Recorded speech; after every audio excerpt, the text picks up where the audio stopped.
Hello there and welcome. In this episode we're going to continue working on our RTS game. So for now we can select our units, we can command them to move to different places, but we also want to add another very important command, and this is attacking. So first of all we need to add some kind of way to detect the enemy, and when the unit knows its enemy, we can basically tell it to follow it, and then when it reaches into a certain range, it will start attacking the enemy. And all of this can be done with a state machine. Now, a state machine is just a way to manage different states or behaviors of an object and basically tell how the unit should respond in different situations. So we're going to have an idle state, a follow state, and an attacking state. Now, there's actually two different situations. Sometimes we want to command our units to attack an enemy. Other times, we want the unit to detect the enemy and start attacking it by itself. For example, if an enemy starts attacking our base and the unit is nearby, we want the unit to do it by itself and not wait for us to actually command it. So all of this we're going to cover in this episode. Before we deal with the state machine, we want to create some kind of script to detect the enemy. So we're going to add a new script and we're going to name it Attack Controller. Inside the attack controller, we want to first have a reference to the target of our unit. So the unit will always know what is my target. And maybe it doesn't have any target. So for this, we're going to have a public transform target to attack or just target. And then we also want to add an on-trigger enter and on-trigger exit. So on-trigger enter and on-trigger exit. But if the enemy leaves this area, or for example, we command our unit to move away, then we're going to set the target to attack to be null.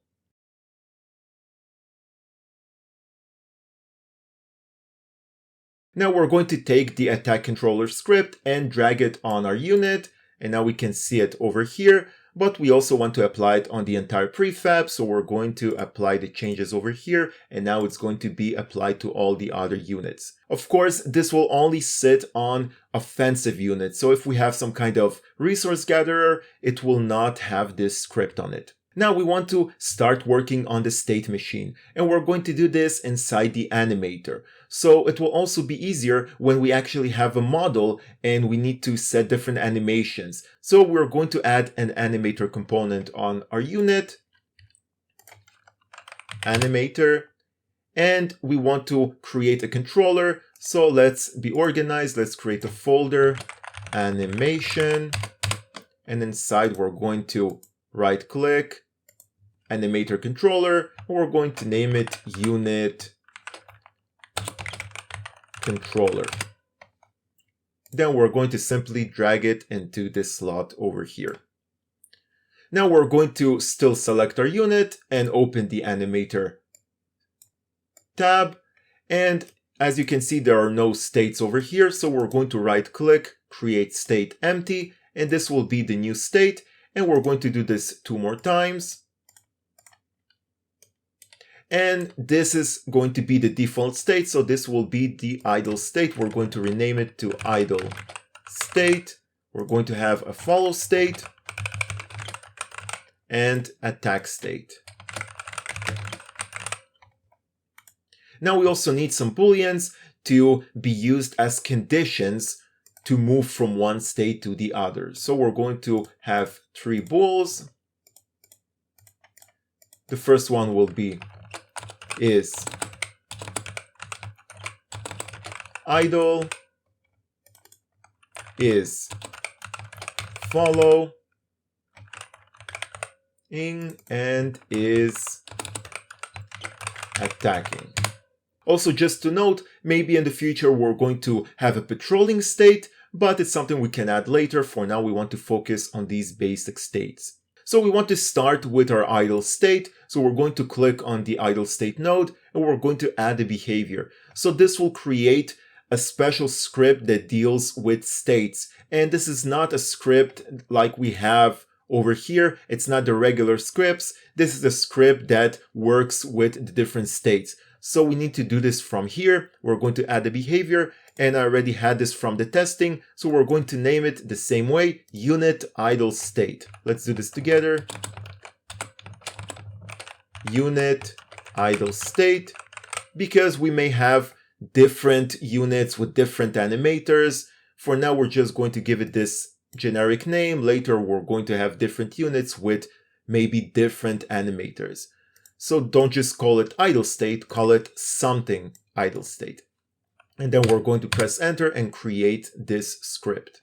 And now if we double click over here, or we find this script over here, we can see that this script looks differently from the regular scripts that we create, because this time it inherits from state machine behavior and not from mono behavior like we have in our regular scripts, right? So this will get different overrides and different methods that are going to be helpful to the state machine. And we get a lot of them over here, but they're all commented out because they don't know what we want to use. So we're going to delete the first two, and then we need to comment these. So we're going to select this part over here, and we're going to press on Control KU. Control KU, and it's going to uncomment this. Then we're going to do it the same over here. Control KU, Control KU. And I may have pressed the wrong buttons, so it made all this line into lower cases. So now we have errors. So just make sure that everything is with the capital letters. So on state enter animator state info state info. Okay, so now we have these three methods, and this will not be an in-depth tutorial about state machines, but I'm going to explain to you what we're going to do and what is the logic behind all of this. So this will be the idle state, and when we enter into a state, we first run this method on state enter, and over here we usually set different references. Then we have this on state update, so this will run every frame. So this is like a regular update method, but it will happen as long as we're inside this state. And then we have on state exit, so when we exit this state. So let's think what we want to happen inside this state. Basically, we want the unit just to stay still and detect if an enemy is nearby. So we already have this detection happening inside the attack controller. But if it detects an enemy, we want it to start following the enemy. So we want a reference to our attack controller. So we're going to add this reference over here. Attack controller. And now we have this field over here, and we're going to add this reference inside the onState enter. So attack controller, and the way we can get this component is by simply reaching into our object, but inside the state machine behavior, we cannot just say game object and then get component. It's not going to work. We need to do this by using the animator parameter that we get over here, because this animator sits on our object, so we can access this animator and get all the scripts or all the components that we have on an object. For example, our unit has this navmesh agent, it has this unit movement script, it has this attack controller, and it has this animator. So if we reach this animator, we can also reach all these other components. And because we don't have access to the actual object, we do have access to the animator. So we can say animator transform get component attack controller, and we get a reference to the attack controller. And now we save it over here. Then inside the onState update, we want to check if there is a target nearby. And even if it's not nearby, even if it's far away, right? Because we can command our unit to attack a distant enemy. So it will still become the target even if it's not nearby. So what we actually want to check is if our unit has a target. So we say if attack controller target to attack is not null. So if we have a target, we want to know and we want to do something. And what we want to do, we want to start following it, right? If it's far away, it will simply move towards the enemy. If it's somewhere nearby, then it will again follow the enemy until it reaches the enemy so it can start attacking it. So over here, we just move to a different state. And the way we move to a different state is by changing the condition that we're going to set over here. So what we're basically going to do is say, if is following is true, then move to the follow state. So we're going to say animator set bool is following, and we want it to be true. So it's going to change this bool and it's going to move to the other state.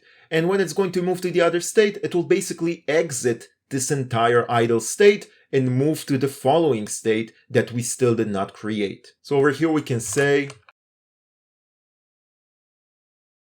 now if we also want something to happen as we exit the state, we can add it over here and it will also run this. For example, play some kind of sound or something like this, but in our case, we don't need anything to happen, so we can remove this method, we can keep it, it doesn't really matter, but it's better to just remove it so everything will be much simpler and cleaner. So the state is very simple. We basically set a reference to the attack controller so we can get the target, and then we check if there is a target available, simply move to the following state. And we'll basically check this every frame because it happens inside the state update method. That's it. That's what is going on inside this idle state. Next, we want to create the follow state script. So we're going to select the follow state, and the same way we're going to create a special script. So unit follow state, and it will take a few seconds to run everything, and then we can double click on this and it will open the follow state. Again, we don't need these ones. And we're going to uncomment these. So Control U, Control KU, Control KU, and also this one, Control KU, and Control KU. So what we want to happen in this state, in the follow state, we're basically moving the unit towards the target. That's what is going on. And we also want to check if there is a target, because if there is no more target, we want to go back to the idle state, right? And we also want to check if we're close enough to the enemy to move to the attacking state. So there's three things that are happening over here. First of all, we need again a reference to the attack controller to have a reference to the actual target. So attack controller. And we're going to set this over here so we can simply copy it from the idle state.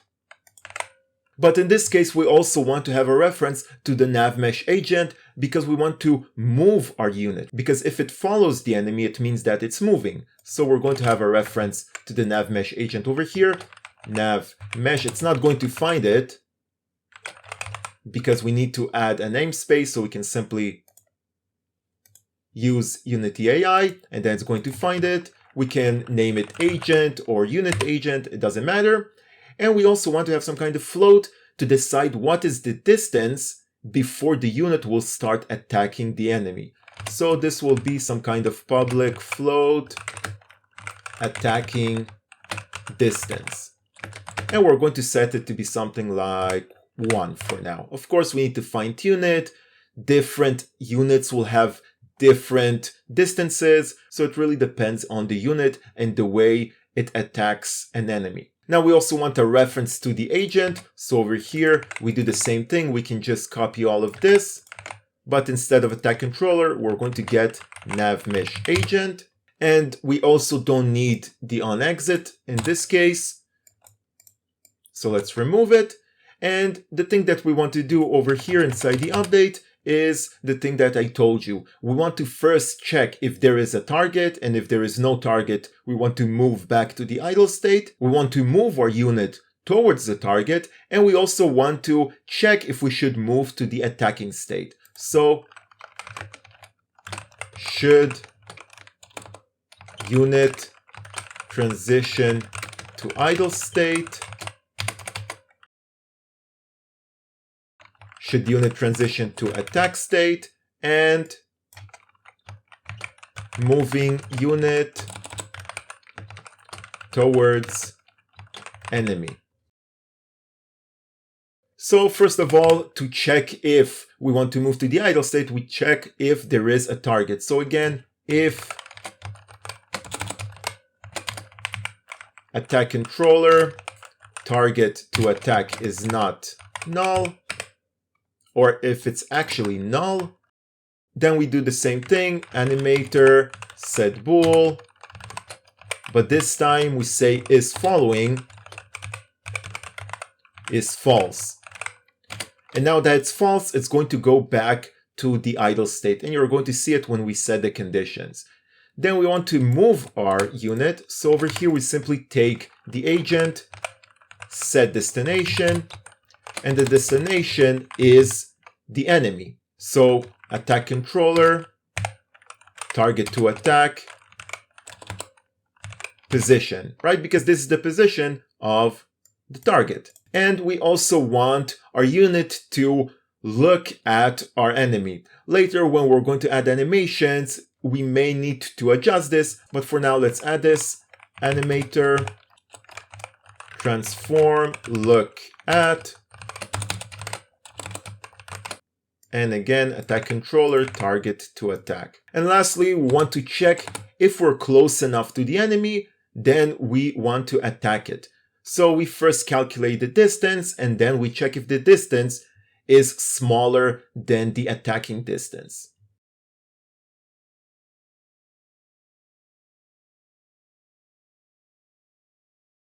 Right, so we calculate the distance between the target position and our position. So this is the position of the unit.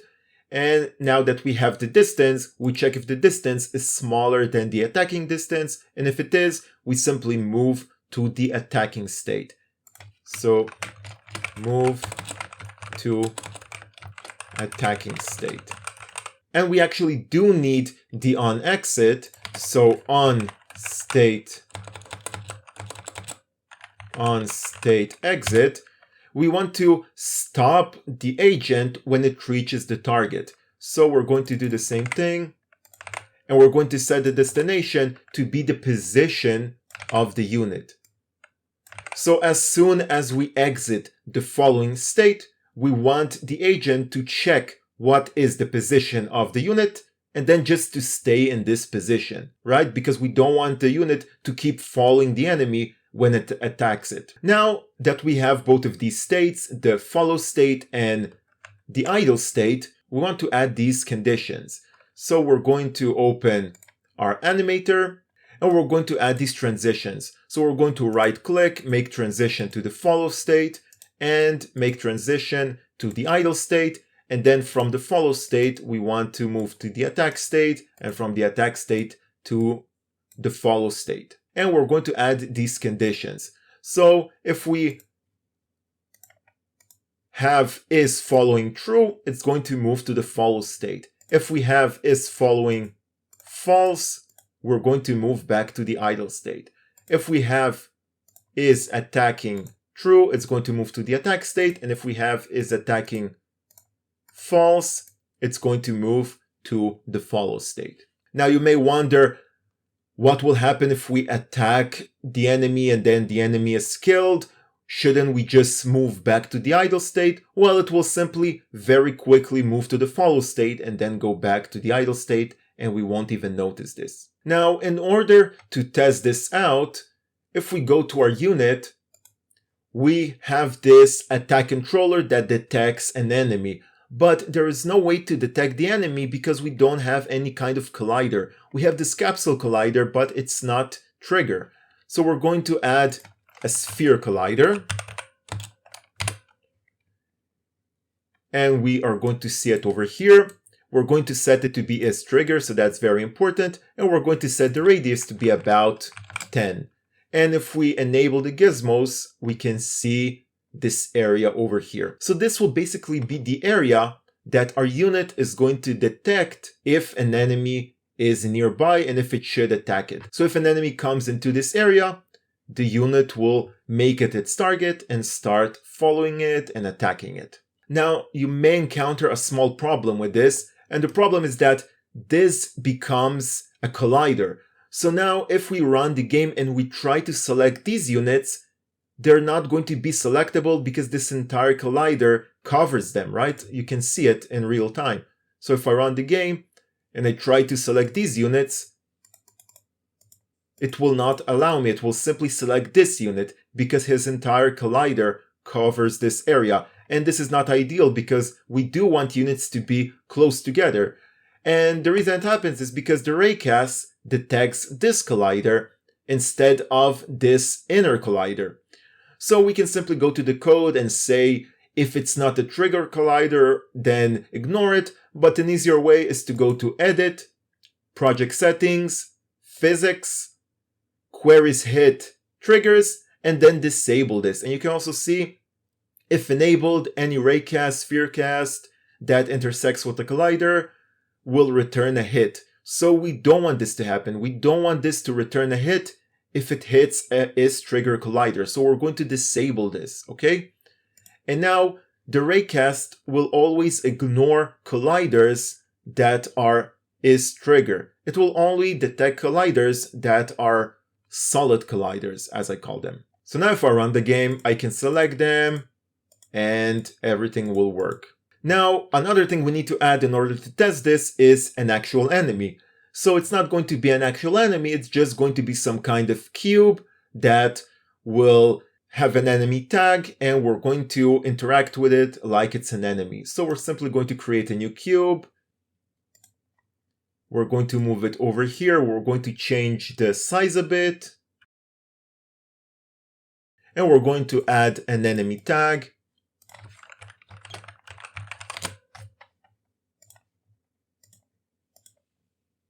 We also want to add a rigid body, so rigid body, so it will be detectable.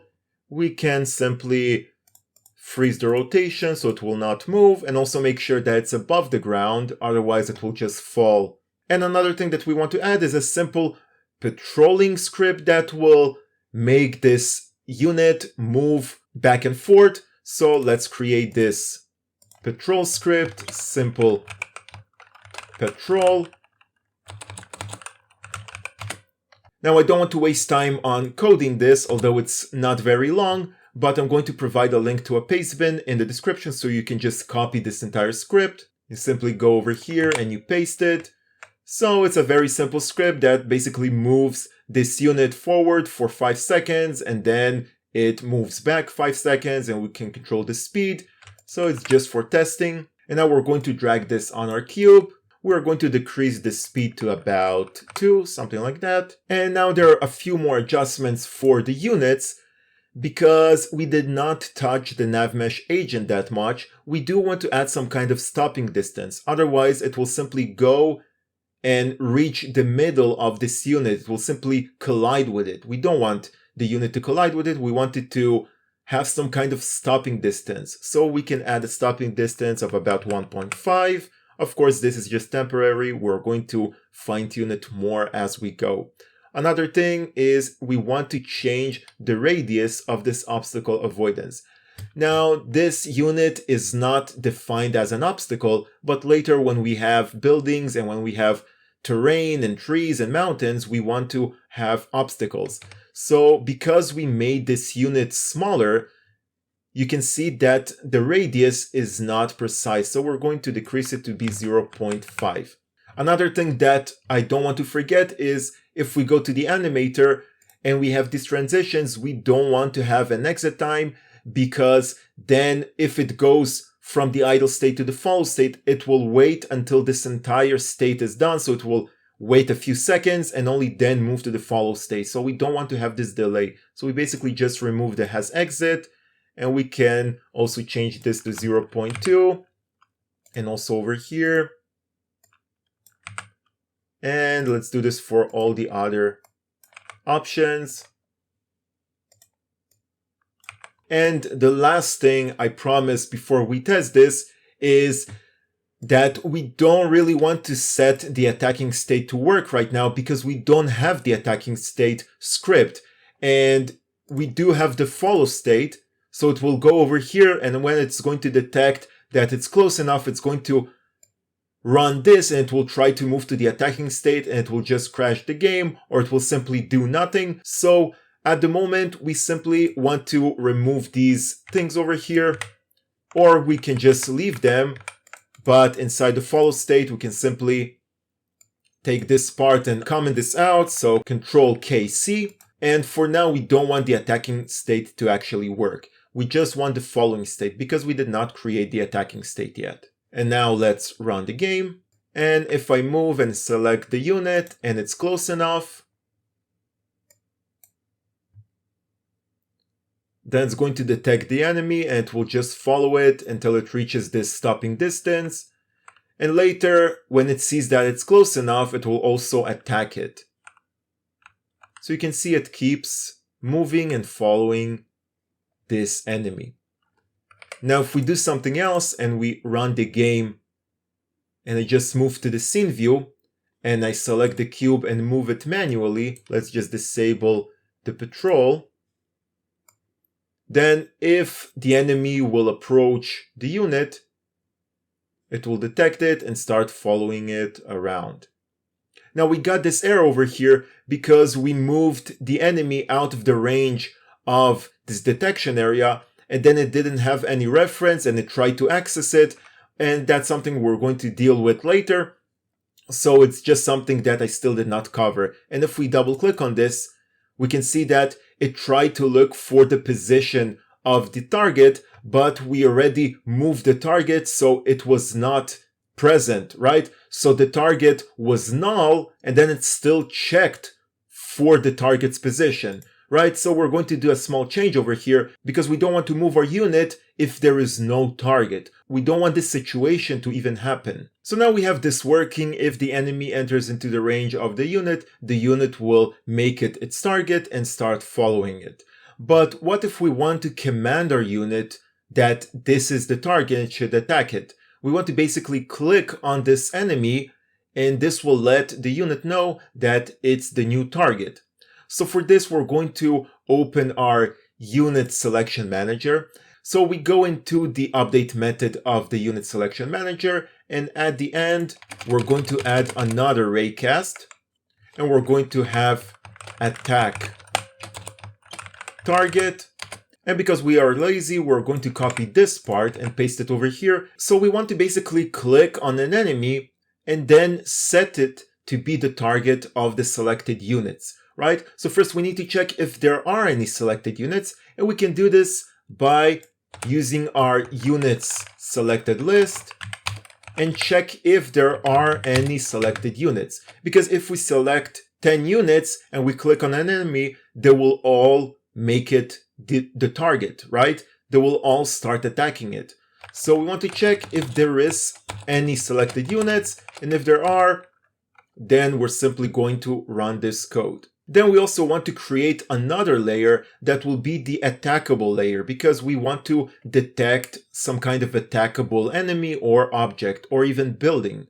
So instead of ground, we're going to create attackable, and of course we need to add another layer mask over here. So public layer mask attackable. And what will happen at this point is we're basically going to detect the enemy. So at this point we can do a debug log enemy hovered with mouse. So at this point we can also set some kind of different cursor, and we're going to do it some kind of targeting cursor, right? We're going to do this over here, but for now we're just going to allow the player to click, and then when he clicks, the target will become the actual target of our selected units. So if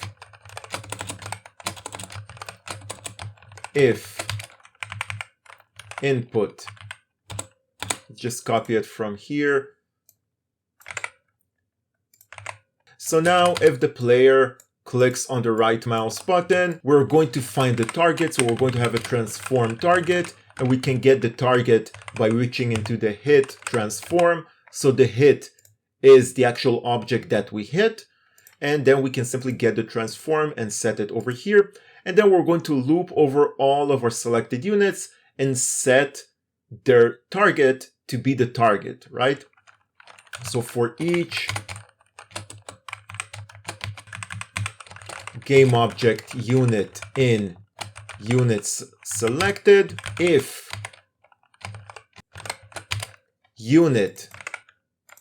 this unit has an attacking component, the attack controller, then we want to set the target, because maybe we're selecting other units as well, non-attacking units. So we don't want this to be applied on them. So if unit get component attack controller, if it has an attacking controller, then simply grab the unit's attacking controller, go to the target to attack and set it to be the target. This target, right, that we hit. We also want to add some kind of boolean to know if we're hovering over an enemy. So we're going to create some kind of bool, attack cursor visible, true, and we're going to create this bool over here.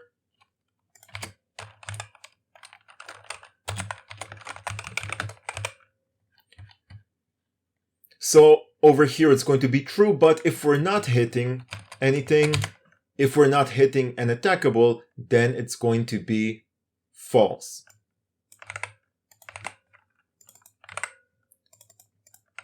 And of course, it's also going to be false when we don't hover it at the beginning.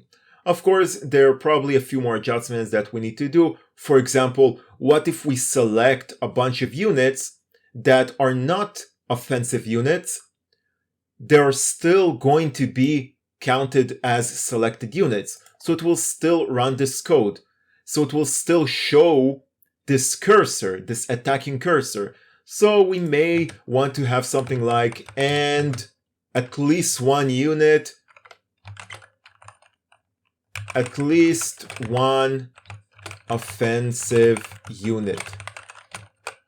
And then we check if there is at least one offensive unit inside the unit selected list. So inside this method, we're simply going to loop over all of our unit selected list, right? And then we're going to check if there is one unit with the attack controller, then simply return true, else, or that's it. If it has something, it will return true, but if not, it will simply return false. Or actually, let's just take this outside over here. So if it finds at least one unit with an attacking controller, it will know that we are selecting an offensive unit, and then it's going to create this cursor visible, this attacking cursor, and then we can actually command them to attack. But if we don't have any attacking units selected, it's not going to work. So now if we select the unit selection manager, we can see that we have this attackable slot over here for the layer, but we don't have this layer. So we need to create it, add layer, attackable, and then we're going to add it over here. So it will know what is the attackable layer. Then we're going to select our cube and set it on the attackable layer. So this way we can basically click on this cube and the units will know to attack it. So now we're going to run the game. And also notice if we select our unit, we have the reference to the target to attack over here. So if we go close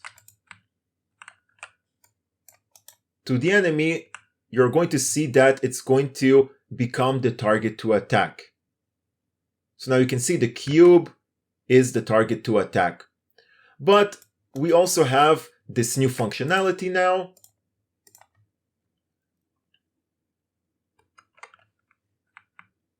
And if we select our unit and we right click on the enemy, you're going to see that it's going to become the target to attack before it even reaches into this area. And now it became the target to attack, and our unit is moving and trying to attack, or basically just following the unit because we don't have attacking yet. Now there is one last thing that I want to cover with following the enemy, and in the next episode we're going to add the attacking.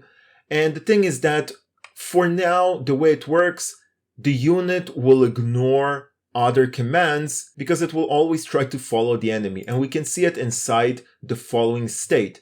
If it reaches into the following state, it will always move to the position of the target. So even if we set the destination, for example, in our unit movement script, right, we click somewhere on the ground, it will just ignore it because it will keep going back to the position of the target. And we don't want this to happen because our command is more important than this detection of the enemy. So we want to have some kind of priority. For this, we're going to change things a bit. Inside the unit movement, we're going to add a boolean public is commanded to move. So we want to know if we gave him some kind of command to move. And we're going to set it to be true when we actually commanded it to move. So this will become true. Then when it reached the destination and when it has no more space to walk, it's going to go back to false. And this will happen over here inside the update. So if agent path or has path is false, so if it doesn't have any path anymore, or agent remaining distance is smaller or equals agent stopping distance, then it means that it has no more where to go, right? It reached the destination, so it's going to become false.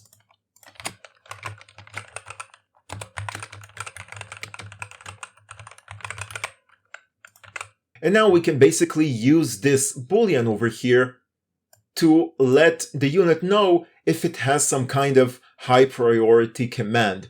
And if we go to the unit follow state, we can just add an if statement over here. So here we check if there is no target, then move back to the idle state. Else, move towards the target, but if before you do this, check if there is a higher command. So we can do this by animator, transform, get component, unit movement is commanded to move is false. So only if there is no other command to move, it will follow the target. So then it's going to run the other code, and the other code is basically this code. If there is no direct command to move. If there is no other direct command to move. If there is no other direct command to move, then follow your target.